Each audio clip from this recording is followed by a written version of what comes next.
Halo selamat malam Jumat teman-teman, kembali lagi di channel kesayangan Anda di BEM FTK. Dan kembali lagi dengan saya, host kesayangan Anda itu adalah Adviza.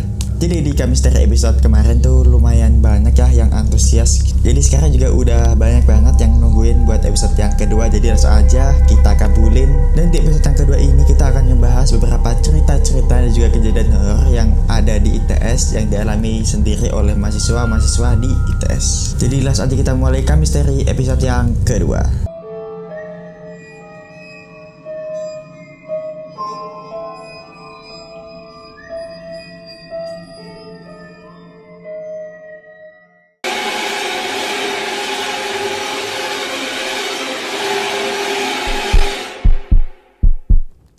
Oke teman-teman, langsung aja kita masuk ke cerita yang pertama.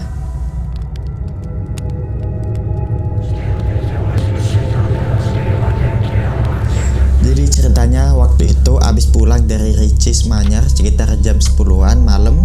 Aku berdua sama temanku, aku yang nyetir motor, mau nganterin teman ke asrama tuh. Nah, ngelewatin gor badminton yang sampingnya tuh kayak ada hutan bambu gitu kan.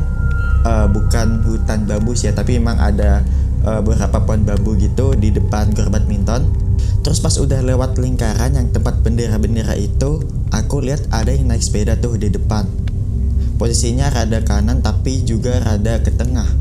Jadi pelan-pelan aku salip aja dari samping kan. Pas aku lihat spion biar lihat dia siapa gitu, sepedanya tuh ngilang. Dan aku tanya temanku tadi lihat yang naik sepeda apa enggak. Ternyata dia gak ngeliat kalau ada yang naik sepeda. Ini deh pasti ada kejadian-kejadian kayak gini tuh emang umum banget ya. Jadi di sini menurutku ada dua kemungkinan ya teman-teman. Ini kan tadi kejadiannya jam 10 malam ya teman-teman ya. Jadi ini bisa aja si mbaknya ini tuh ngantuk terus kayak agak halusinasi gitu, atau emang ada yang ngusilin dia. Jadi pas dilihat di spion ternyata udah ngilang. Oke, itu dia cerita yang pertama. Lanjut kita masuk ke cerita yang kedua.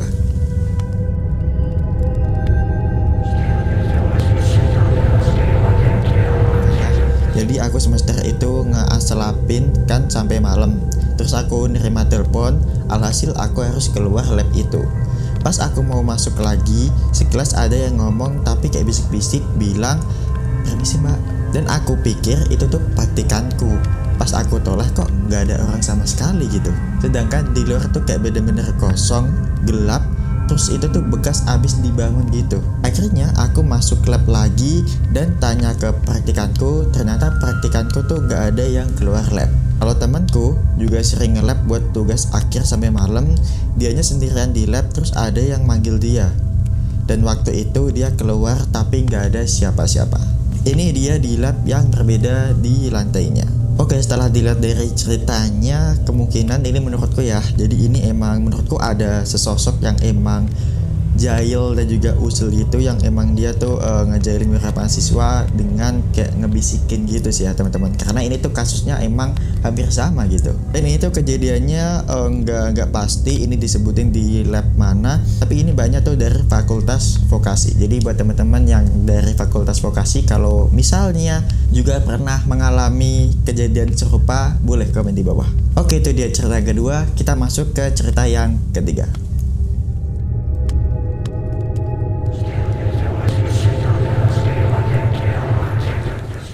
Cerita dimulai waktu saya maba, dan dulu waktu masih maba aku memutuskan buat tinggal di asramanya ITS. Soalnya anak rantau memandang kalau asrama itu tuh tempat bertemunya orang baru yang emang baru memijak di Surabaya. Langsung skip aja soalnya di semester awal-awal tuh gak ada kejadian apa-apa. Jatuh di semester 2, waktu itu aku join beberapa event besar di ITS, jadi sering pulang malam. Sampai suatu saat ada temanku yang se-event ini tuh belum tidur gara-gara rapat semalaman dan selesai kira-kira subuh. Aku ngerasa kasihan semisal temanku ini tuh maksa pulang ke Surabaya. Jadi temannya ini tuh punya rumah di Surabaya ya, dan rumahnya tuh jauh. Jadi akhirnya temanku ini memutuskan buat tidur di asramaku. Gak ada apa-apa waktu dia tidur, sampai akhirnya jam 10 pagi aku bangun, dia tidur gemeteran dan juga keringetan sambil ngigo bilang, tolong oh. Jadi artinya kayak tolong, kayak minta tolong gitu ya. Akhirnya aku bangunin paksa dan dia cerita dia mimpi di lokasi yang sama dia tidur di asrama itu. dan dia ketemu sosok makhluk penunggu asrama. Lagi-lagi kejadian di asrama teman-teman ya. Jadi setelah di episode pertama yang kemarin kita udah ngebahas beberapa kejadian horor di asrama, dan ini juga ternyata masih ada kejadian horor di asrama teman-teman. Tapi sayangnya di sini tuh nggak ngedeskripsiin penunggu di asrama tuh sosoknya kayak gimana. Jadi di sini aku juga nggak bisa ngekaitkan dengan kejadian-kejadian yang di episode pertama kemarin ya teman-teman. Jadi mungkin emang di asrama tuh emang ada penunggunya kali ya. Oke jadi teman-teman, cerita yang ketiga, lanjut kita masuk ke cerita yang keempat.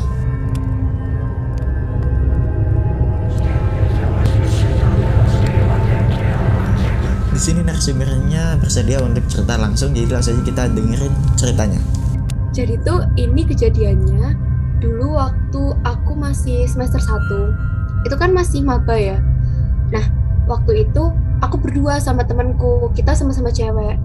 Kita tuh ngide. Nah, ngidenya tuh apa coba? Kita tuh ngerjain tugas di perpus 24 jam. Mungkin teman-teman kalau misalkan tahu perpus 24 jam itu yang posisinya di bawah lantai 1, dan pokoknya dia nggak ada AC-nya, terus dia bukanya 24 jam. Nah, di situ tuh aku tuh ngerjain tugas berdua doang, cewek, 24 jam, nggak 24 jam sih, pokoknya dari malam sampai subuh di situ. Nah, waktu itu kita tuh ngerjain tugas yang emang cukup banyak banget gitu loh, berlembar-lembar, dan tugasnya tuh harus dikumpulin besok. Sebenarnya tugasnya udah dikasih dari jauh-jauh hari, cuman karena ya namanya kita masih peralihan dari SMA ke kuliah ya, kita kayak masih kaget gitu loh waktu ngerjain, jadi akhirnya terpaksa kita ngerjainnya waktu itu udah mepet-mepet. Nah, terus kita ya udah cuma bawa tugas, terus bawa jajan, bawa minum kayak gitu. Kita nggak persiapan apa-apa karena sebelumnya kita nggak tahu kan, dan kita nggak pernah nugas di situ sampai pagi.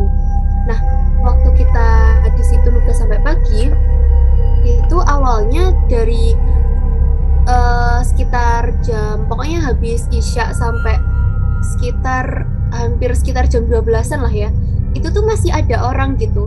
Jadi kita nggak cuma berdua, tapi waktu jam 12 ke atas itu tuh udah bener-bener nggak ada orang, dan Linkbus kan sesepi itu kan ya.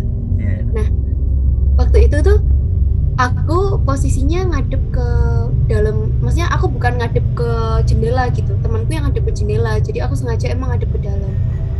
Nah, waktu kita ngerjain, nggak tahu ya, kayak dari dalam perpus itu ada suara-suara kayak semacam meja atau kursi yang ditarik-tarik gitu loh. Entah dari atas atau dari dalam yang lantai 1, aku juga nggak terlalu tahu ya. Tapi karena kita masih maba dan kita nggak terlalu tahu layout perpus, kita tuh ngerasanya itu emang dari dalam perpus gitu, dan di luarnya perpus pun itu kan juga nggak ada kan ya, kayak meja kursi yang dia bisa ditarik-tarik kayak yang di Linkbus itu kan pasti berat, jadi nggak bisa untuk yang ditarik kayak suara srek srek srek kayak gitu tuh kan nggak bisa. Nah, jadi bener-bener emang suaranya tuh dari dalam perpus. Nah, waktu itu aku emang kan duduknya ngadep ke dalam ruangan, nggak yang keluar.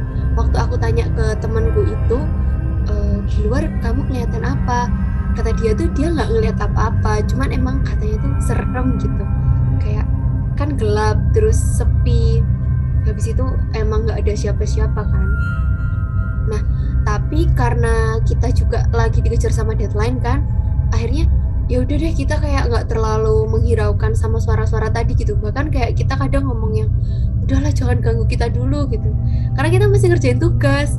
Jadi kayak antara kalau mau kabur tapi nanti kita ngerjain tugas di mana, kalau misalkan mau stay ya sebenarnya agak takut dikit-dikit gitu. Cuman karena mereka nggak ada apa ya, kayak penampakan atau yang lainnya, dan kita berdua juga bukan tipe yang bisa ngelihat kayak gitu, akhirnya yaudahlah kita gas aja, tetap ngerjain sampai pagi di situ. Nah, tapi ternyata selain itu tuh yang jadi serem di perpus tuh bukan cuma itu teman-teman, tapi tuh nyamuknya parah sih. Kan kita nggak persiapan apa-apa kan ya, kita nggak bawa autan, nggak bawa obat nyamuk atau apapun, terus bener-bener kayak yang diserang nyamuk tuh banyak banget gitu.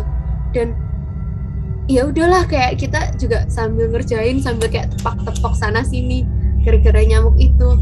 Jadi kayak udah ke distract, ada suara-suara yang dari dalam perpus tadi, terus nyamuknya iya, terus hawanya tuh kayak yang sepi banget pokoknya. Nah udah kan, habis itu udahlah kita ngerjain sampai pagi, sampai azan subuh kalau nggak salah pas itu.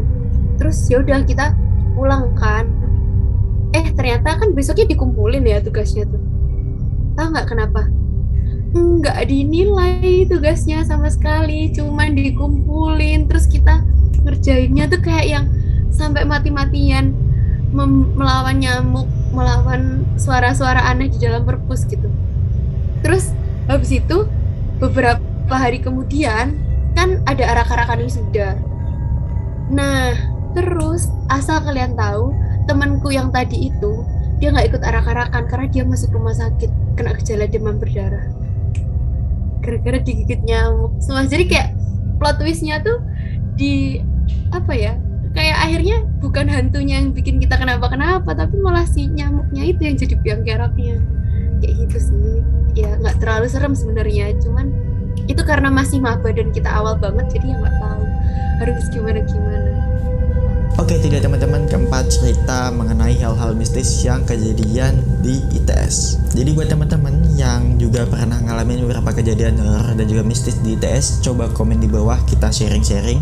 Atau buat kalian yang punya cerita dan mau disampaikan di segmen Kemisteri ini, boleh langsung aja DM di Instagramnya BEM-FTK. Dan jangan lupa buat subscribe dan juga aktifkan icon lonceng di samping tombol subscribe di BEM-FTK supaya kalian gak kedengaran untuk mendapatkan notifikasi konten-konten menarik buat kedepannya di channel BEM-FTK ini. Dan aku Ati bisa pamit undur diri dan sampai jumpa.